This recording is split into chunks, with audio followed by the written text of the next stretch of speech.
নতুন বাংলাদেশ গড়তে গেলে সকলের সহযোগিতা লাগবে। প্রথম সহযোগিতা হচ্ছে যার যার উপরে দায়িত্ব সঠিকভাবে পালন করা, ডিউটিতে সময় মতো আসা, রোগীদের সাথে মানবিক আচরণের সাথে তাদের দেখা, এবার তার যোগ্যতা ও মূল্য যোগ্যতার স্বাক্ষর রাখা। দেশের একটি পরিবর্তিত পরিস্থিতিতে আমরা রয়েছে।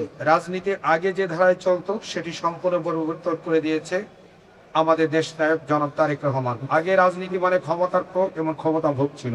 এখন রাজনীতি এবং ক্ষমতায়ন ব্যক্তির পার্থক্য হচ্ছে, জনপ্রতিনিধির পার্থক্য হচ্ছে। আগের যারা যেখানে ক্ষমতার প্রয়োগ করতো, ভোগ করতো, আগে বর্তমানে কাজ হচ্ছে সেবা করা এবং দায়িত্ব পালন করা। উনি এই যে সংজ্ঞায় পরিণত করেছেন, এটার জন্য একটি নতুন বাংলাদেশের আমরা স্বপ্ন দেখছি।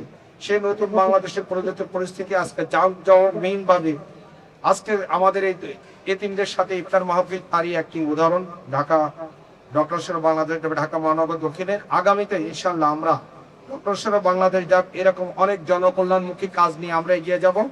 আমরা ইতিমধ্যে যেখানে গিয়েছি আমরা সবাইকে স্মরণ করে দিয়েছি, নতুন বাংলাদেশ গড়তে গেলে সকলের সহযোগিতা লাগবে। প্রথম সহযোগিতা হচ্ছে যার যার উপরে দায়িত্ব সঠিকভাবে পালন করা, ডিউটিতে সময় মতো আসা, রোগীদের সাথে মানবিক আচরণের সাথে তাদের দেখা, এবার তার যোগ্যতা ও মূল্য যোগ্যতার স্বাক্ষর রাখা। আগামী দিনের দেশ নায়ক তারেক রহমান জনগণের দোরগোড়ায় যে স্বাস্থ্য ব্যবস্থা পৌঁছে দিতে চায়, সেটির ক্ষেত্রে করতে গেলে আমাদের ডক্টর চিকিৎসক সকলের মেধা এবং যোগ্যতার এবার সহযোগিতা লাগবে।